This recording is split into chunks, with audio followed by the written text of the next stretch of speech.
Handa na kaming humarap sa bukas. Pero bago ang lahat, may kahapong palagi naming binabalik-balikan. Mga batang minsang tumakbo sa iisang kalsada.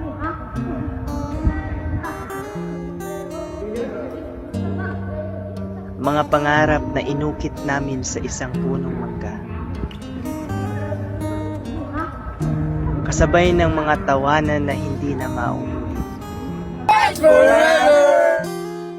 Bumalik kami. Mas matanda, mas tahimik. Nagbago man ng anyo, hindi nagbago ang samahan. Dahil ang pagkakaibigang nagsimula sa pagkabata ay hindi tinatapos ng panahon. Kami ang 5 batang yon, at hanggang saan man kami dali ng buhay, dala namin ang isa't isa tungo sa tagumpay.